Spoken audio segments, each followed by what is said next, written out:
방금 전에 우리가 들은 둘째 독서에서 주님께는 하루가 천년 같고 천년이 하루와 같습니다. 즉 하느님의 시간과 인간의 시간이 서로 다르다는 것이겠죠. 어떤 머리가 좋은 형제님이 이 말씀을 묵상하다가 하느님께 여쭙습니다. 주님은 하루가 천년 같고 천년이 하루 같다는 말씀이 맞습니까? 맞고 말고 너희의 시간과 나의 시간은 서로 다르지. 아, 그래요? 그렇다면 주님께는 1달러가 1000달러고 1000달러는 2달러일 수 있겠네요. 그렇지. 그러면 저에게 단 1달러만 주세요. 하나님이 뭐라고 대답하셨을까요?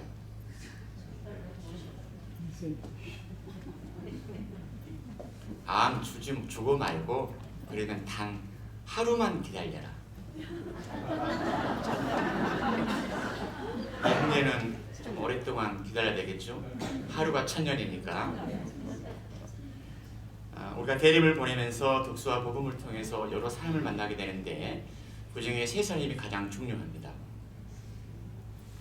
구약 시대에 이스라엘 백성을 구원해 오실 메시아를 예고한 예언자 이사야, 그리고 주님의 길을 닦았던 구약의 마지막 예언자인 세례자 요한, 그리고 세 번째가 예수님을 낳은 마리아입니다.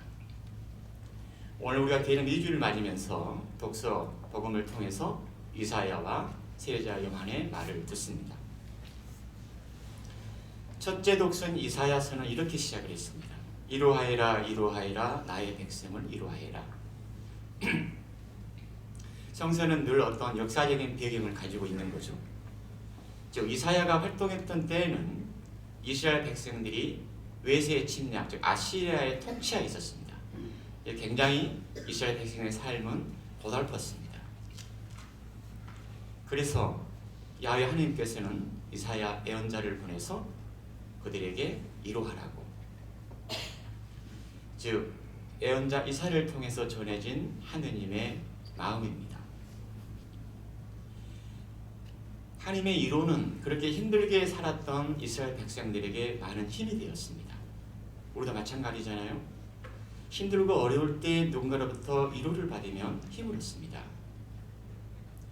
위로를 하기 위해서 꼭 말로 표현되지 않는 것도 있습니다. 그냥 함께 있어주고, 힘들어하는 친구 손 잡아주고, 또 엄마 떠나고 장례식 할 때, 장례식 울고 있을 때 말없이 가서 손 잡아주는 것도 위로입니다. 혹은 책을 읽다가도 저도 가끔 위로를 받습니다. 밤하늘의 별을 보고서도 우리는 위로를 받고, 그리고 한겨울, 여기야 그렇게 날씨 변화가 크지 않지만 아주 추운 겨울날 그 추위를 견뎌내면서 꿋꿋이 살아가는 작은 나무 한 그루나 풀 한 포기를 보고서도 우리는 위로를 받습니다. 위로는 하느님이 인간에게 전해주신, 건네주신 연민과 공감입니다. 값싼 동정이 아니라고 저는 생각을 합니다. 우리가 하나님께로부터 위로를 받을 때 우리 안에는 희망이 일어납니다. 어쩌면 이것이 사람들의 어떤 주는 위로와 하나님의 위로가 좀 다른 것 같습니다. 하나님의 위로는 우리에게 희망을 불러일으킵니다.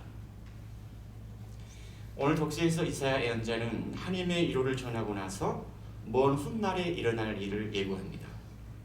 즉 한 목소리가 광야에 나타날 거라고, 그리고 광야에 길을 내고 사막에 길을 곱게 낼 거라고. 이사야 예언자의 말을 오늘 마르코 복음사가가 이어받았습니다.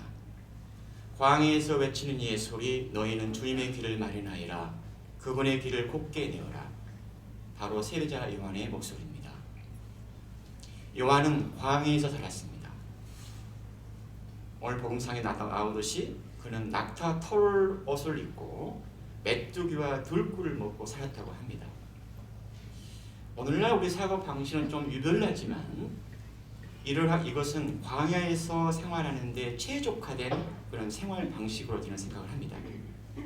동시에 요한의 이러한 모습이나 그의 어떤 생활 양식은 그가 유대사회의 제도권에 섞이지 않는 순수와 자연의 이미지를 저에게 줍니다.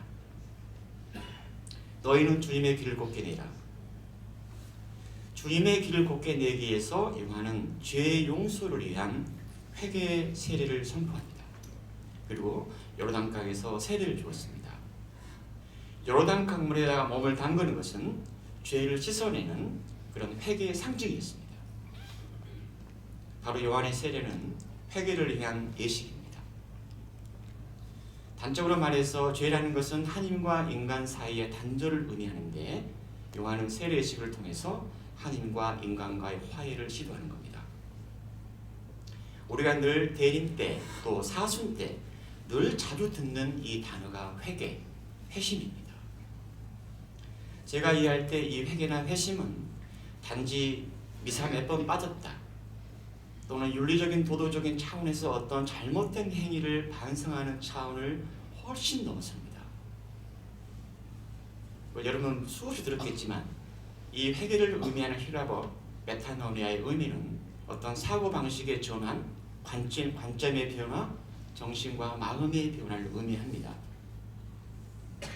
그렇다면 우리가 무엇을 회심해야 하는가? 또 어떻게 길을 내야 하는가? 우리가 회심으로 나갔을 때 무슨 일이 내 안에서 일어나는가? 우리 예수의 미국 예수의원인데 제랄드 슐즈 신부가 이렇게 정리를 했습니다. 참된 회개는 자기 편견에서 벗어나게 한다. 반면에 거짓 회개는 자기 편견에 사로잡히게 하고 자신의 내면에 있는 죄스러운 경향을 인정하려 하지 않거나 다른 사람에게 이를 전가시킨다. 물론 상황을 고려해야 되겠지만 사람들의 관계 안에서 너 때문에 내가 이렇게 살아. 너만 고치면 돼. 어쩌면 이런 말들. 또 참된 회개로 나갔을 때 타인들의 비판에 대해서 내가 좀 관대하고 너그럽지만 거짓 회개는 이에 대해서 과민 반응을 보인다. 물론 타인으로부터 비난을 받는 것, 비판을 받는 것은 즐거운 일은 아니지만 때로는 내가 보지 못한 나 자신을 볼 수 있게 합니다. 참된 회개는 기쁨과 내적인 자유를 준다. 반면에 거짓 회개는 우리를 더욱 방어적으로 만든다. 더욱 방어적으로 만든다. 나의 어떤 작은 자존심을 지켜내기 위해서 끊임없이 나를 디펜스하는 것. 제 경험으로는 이것은 너무나 피곤하고 고단한 일입니다. 참된 회개는 이해와 희망을 낳지만 거짓된 회개는 편협한 시각과 타인들을 비난하는 일에 치중한다. 끝으로 참된 회개는 자신이 하나님께 이끌려 간다는 느낌을 받지만 이것은 이로입니다. 거짓 회개는 그 반대로 하나님으로부터 멀어지고 내몰리는 느낌을 받는다. 이렇게 정리했습니다. 이렇게 생각해보면 회개라는 것은, 회심이라는 것은 단지 성당 열심히 다니는 그 차원만은 아닙니다. 내 삶의 모든 자리에서 일어나야 할, 이렇게 해서 우리의 마음과 정신은 훨씬 더 복음적으로 변화되고 더 성숙하고 너그러운 인간으로 성장을 하고 자유롭고 또 풍요로운 영혼으로 살아가게 하는 그 통로가 회심인 겁니다.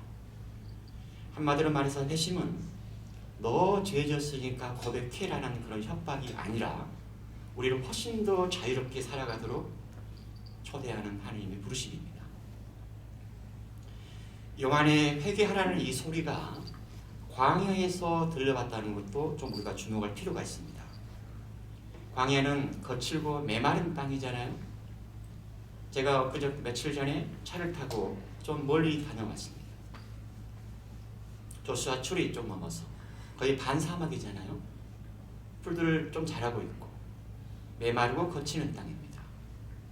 그러면 비유적으로 과연 우리 내면의 광야는 어디고 무언가? 지난 내 삶의 역사 안에서 혹은 지금 내 삶의 자리에서 그렇게 거칠고 메마르고 그런 곳이 어디인가 내 내면에서? 어쩌면 그것은 내 가족이라든가 삶의 관계 안에서 어떤 상처나 원한으로 남아있는 자리일지도 모른다. 어쩌면 그것은 내 양심에 비춰볼 때 내 존재를 부끄럽게 했던 어떤 그런 기억인지도 모른다. 어쩌면 그것은 나답지 못한 그런 삶을 또 말을 행동을 해서 내 존재가 부끄러워지는 자리일 수도 있겠다. 회심은 우리가 무슨 엄청난 죄를 지어서 극적으로 뉘우치고 개과천선하는 것이라기보다도 나와 나 자신, 또 나와 주변 사람의 타인과의 관계, 궁극적으로 나와 하나님과의 관계에서 틀어지고 메마르고 거칠고 메말라 있는 그 땅을 고르게 하는 것이 회심이라고 저는 생각을 합니다. 그렇게 했을 때 우리 안에는 어떤 내적인 자유와 그리고 새로운 생명력이 올라옵니다. 아주 멋진 일이잖아요. 너희는 주님의 길을 곱게 내어라. 사실 이 요한의 이야기는 대림 4주간 전 주간을 관통하는 소리입니다. 주님의 길, 생각해보면 그 길은 건장한 사내가 들어오는 것이 아니라 막 태어난 갓난아기가 들어오는 길이잖아요. 주님의 길을 이라. 그 갓난장이가 걸어오려면 그 길이 얼마나 부드럽고 얼마나 순하고 얼마나 걸음길해야 할지, 이건 우리의 성찰거리입니다. 오늘 둘째 독서에서 우리는 그분의 언약에 따라 의로움이 깃든 새하늘 새 땅을 기다리고 있습니다. 그냥 저의 상상력으로 아기 예수님이 만약 새 하늘이라면 우리는 새 땅입니다. 하느님 아버지가 하늘이라면 나는 하늘에서 내려오는 비와 은총으로 생명을 움트게 하는 땅이 됩니다. 본래 우리는 흙덩어리였습니다. 성탄은 이렇게 우리를 새롭게 하는 여정입니다. 그래서 아기 예수를 기다리는 그 대림은 은총의 시간이라고 말합니다. 경험적으로 그 기다림이 깊으면 깊을수록 또 아기 예수님의 그 해맑고 성스러운 얼굴을 보고 싶은 갈망이 크면 클수록 우리의 성탄의 기쁨은 훨씬 크고 깊으리라고 저는 생각을 하고, 또한 그러한 은총의 시간을 보낼 수 있도록 하나님의 도우심을 청합니다.